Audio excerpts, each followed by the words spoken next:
Okay, welcome to the Cooking Leprechaun. As I told you on the description of my page, is that I would tell you the grade that I received from my last cooking experiment, and we got right, a perfect score. So we want to keep that up for this week, and this week's cooking is going to be braising. I have to thank a couple people though. I do have to thank Tommy Waiters because he got us some extra stands and video equipment so that we can make a better video for you to watch. And I want to do a shout out to Salon K for getting me all shaped up and ready to go. So before I start doing the braising, I'm going to show you some different types of cuts because I was asked by somebody to explain them.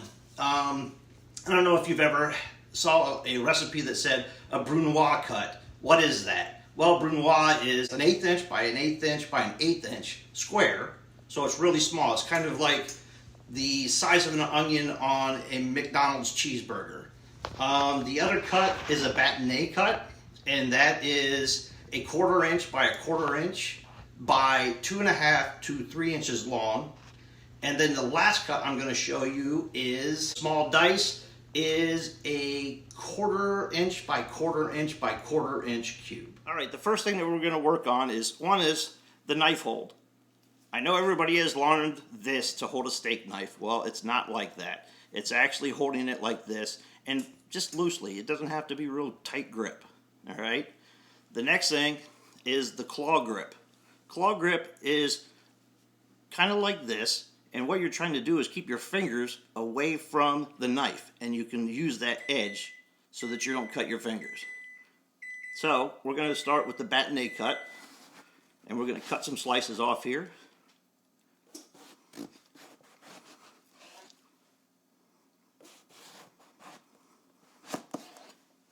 And the reason why we do these different types of cuts is to have even cooking.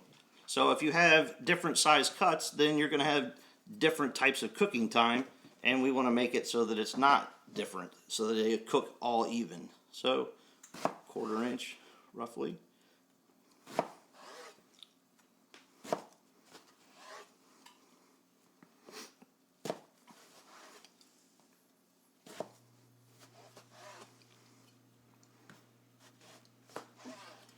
Alright, and one last cut. Then we're looking at 2.5 to 3 inches. And that's going to be roughly about right there. Alright, that is the bâtonnet cut. Next cut we're going to do is, well, with my favorite thing to cut, and as some of the people that know me, my favorite vegetable in the world, the onion. One of the tricks that I learned while in school is how to keep the onion together when you're trying to make these types of cuts.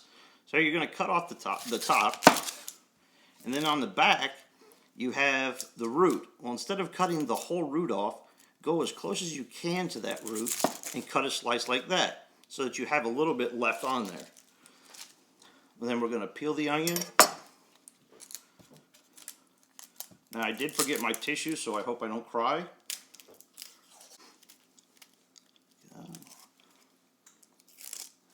Alright, we got it peeled. Now the next thing that you're going to do is you're going to chop from the top to the root. So go just like that. We're going to put one piece aside. So the first cut we're going to do is the Brunoise. This is the 1/8 inch by 1/8 inch by 1/8 inch. So basically the claw grip, and you're going to get pretty close and make small cuts.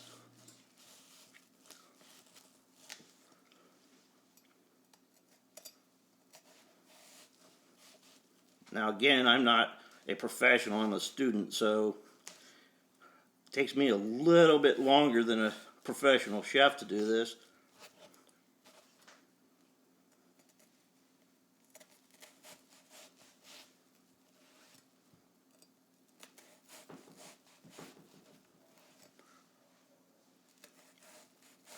But this turns out well for those people that don't like onions in their food. If you cut this small Brunoise, then, as my mom would say, you can't even taste it.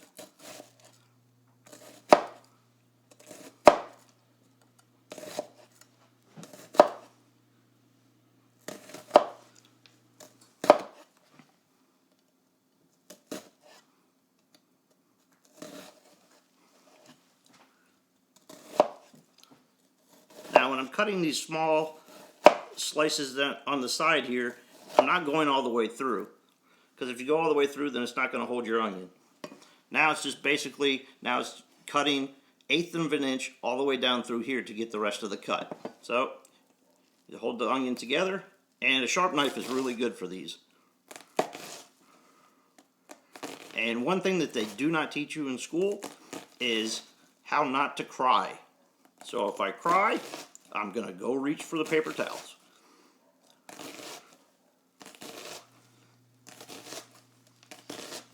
And there you go, the Brunoise cut.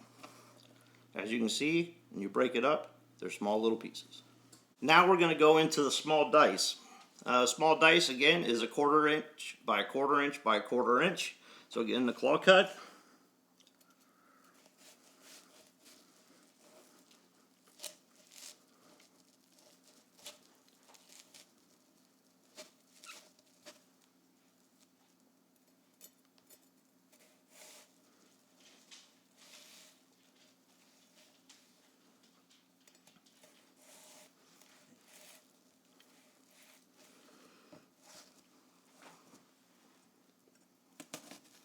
Now these, Mom, I know I can taste. But since I've been in school, I've been cooking with them every week, and now I'm getting used to them. It's funny that my mom tried to get me to be used to them, but I could not do it. Alright, 1/4 inch.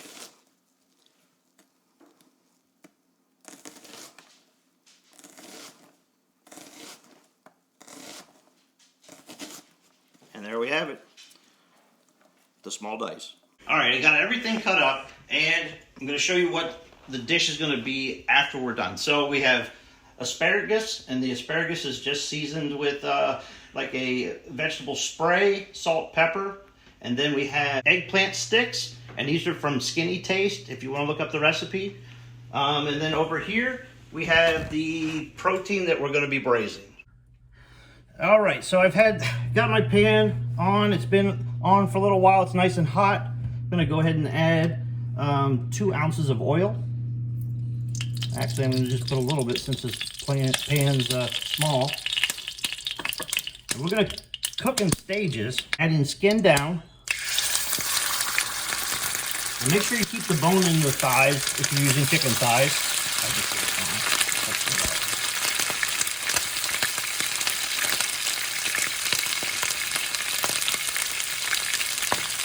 And you don't want to crowd these. That's why I only have 2 in for right now, to get them to brown. And you don't have to cook these all the way because we're going to be putting them in the oven. And while it's in the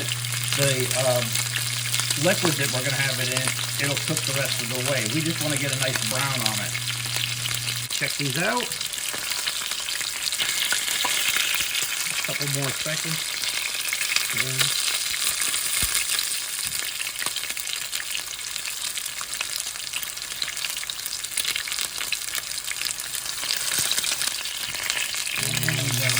Golden brown there.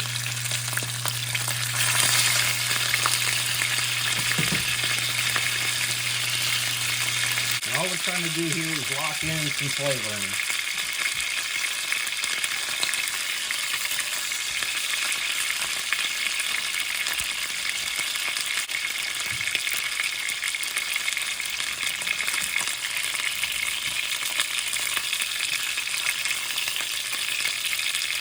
Gonna remove those.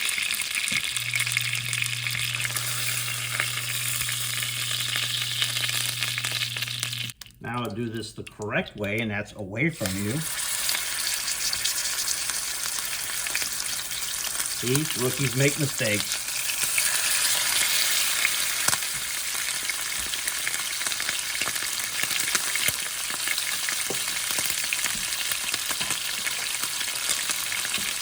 And for this recipe, you can also use tough meat like lamb shank or beef chuck, and you want to cut it up in cubes, like inch by inch cubes. And you don't want to overcrowd the pan, so you just want to be able to have them have their own space, like what we're used to with the COVID going on. And let's go ahead and check again. And I will let you guys know that I am washing my hands during this time. So if you see me pick one up with my left hand, I've already washed it.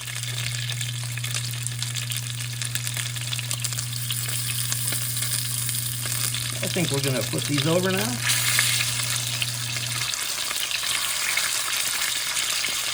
All right, and I believe these are done. So we're going to go ahead and move those over to the plate.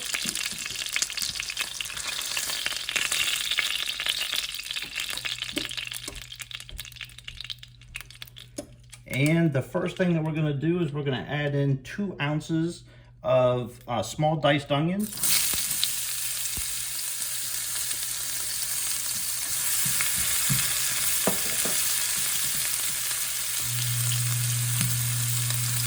And we just want to get them to start being brown. All right, we're starting to get a nice brown color on there. A little bit longer. The next thing we're going to do is we're going to add 1 ounce of flour. And we're going to be making a roux here.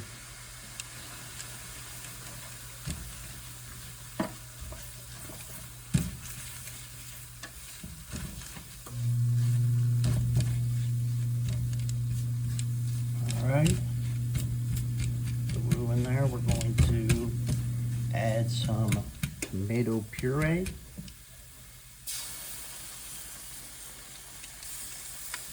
And I guess the coloring of this is what they're saying. If you get a little bit of color on it, it's tense. Next thing we're going to add in is the chicken stock. It's 2 cups of chicken stock.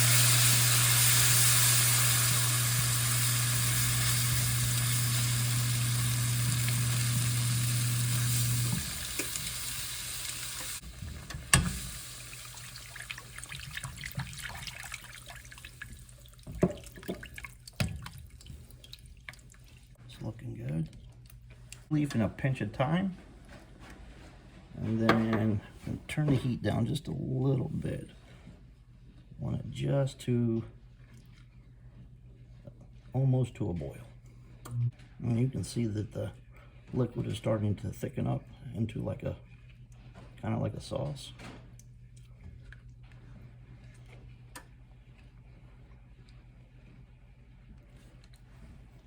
To do is we're going to add in our chicken again.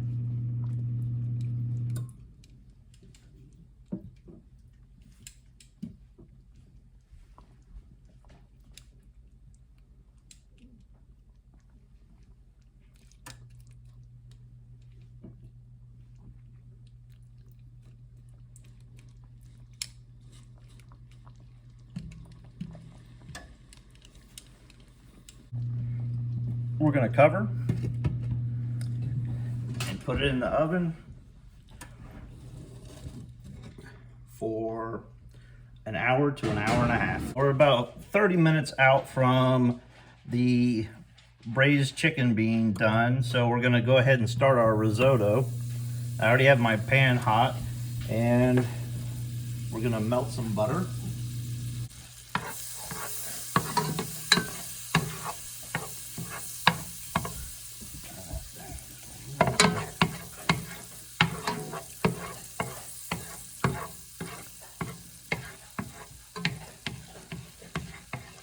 All right, we're gonna add 1/2 ounce of Brunoise onions.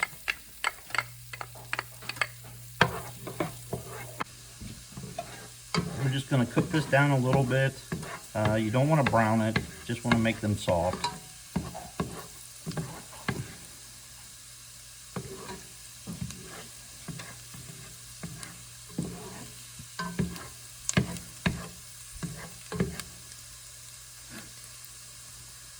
Good. Now we're going to add 1/2 pound of rice, and this is a special type of rice. It's arborio, and we're just going to make sure that it gets well coated with the butter or the fat. This is one of those dishes that I've always wanted to make, but feared to make it. Because you know that if you watch the kitchen shows, everybody has hard rice. And so, let's hope we don't get hard rice.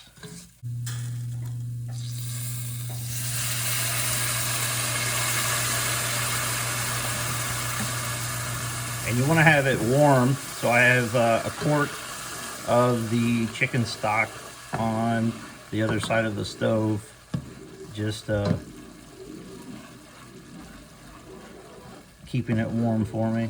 And I'm just going to stir this in and let it soak it all up. Add another ladle full.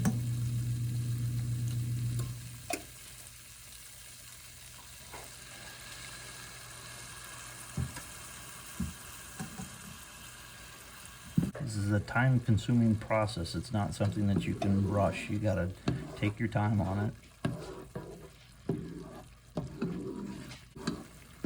And what they've told us in school is with the just adding it a little bit of a time, we're releasing the starches out of the rice, and it's gonna cause its own like creamy sauce.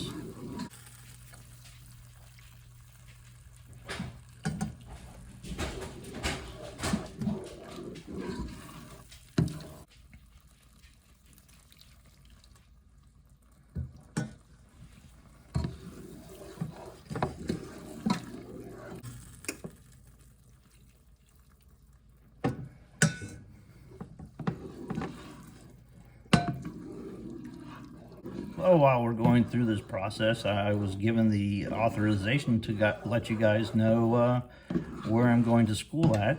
So I am going to Augusta Escoffier School of Culinary Arts and Pastry. You can get a diploma or an associate's degree for culinary arts, or you can go into their pastry program and do the same thing, get a diploma or an associate's degree in that as well.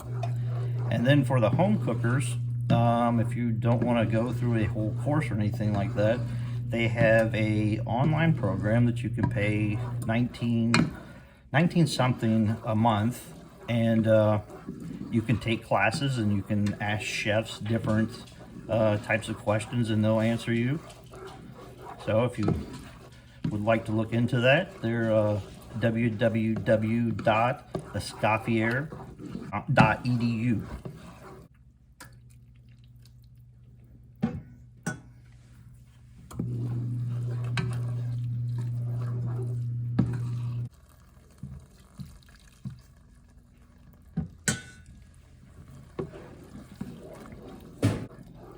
This is also a good time to tell you, if you would like, if you can go to my YouTube channel, The Cooking Leprechaun, and subscribe and share with your friends. I would greatly appreciate it.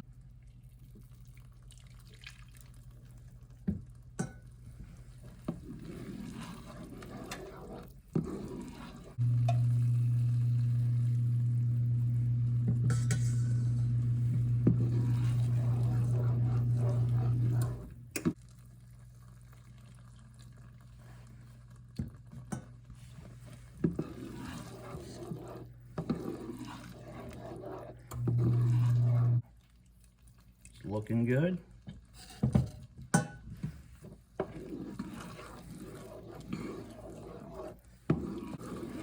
All right, finishing up here.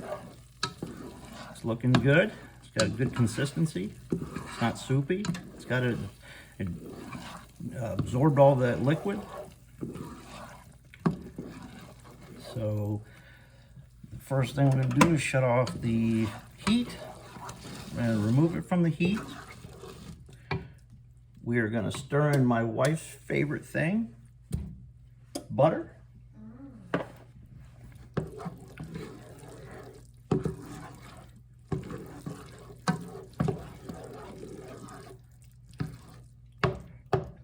And we're going to stir in some Parmesan cheese.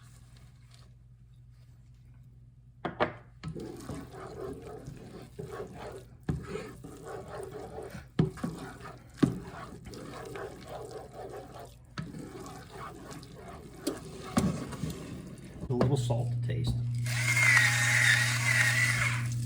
And there you have it. The risotto. It looks good. Nailed it. We'll see. We have our braised chicken thighs out of the oven. And what we're going to do is we're going to remove the chicken out of there.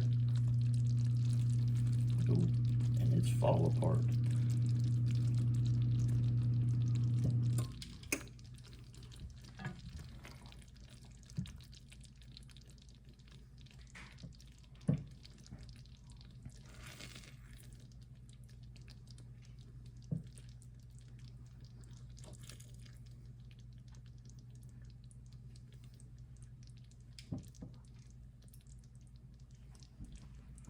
And I'm gonna put this on a little bit of heat just to get all the goodness out.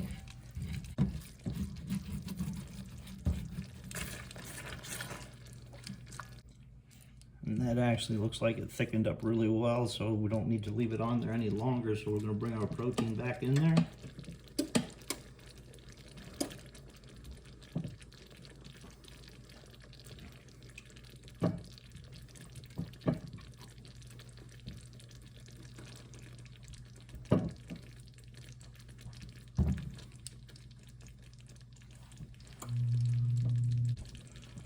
Putting some sauce over the chicken. Oh, that smells delicious.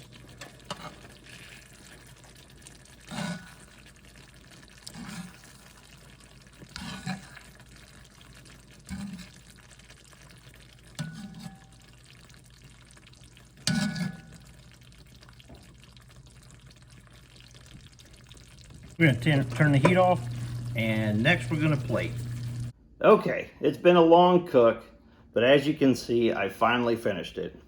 We have the eggplant fries, the braised chicken thigh with the sauce, the risotto, and some asparagus. So let's go ahead and try this braised chicken thigh.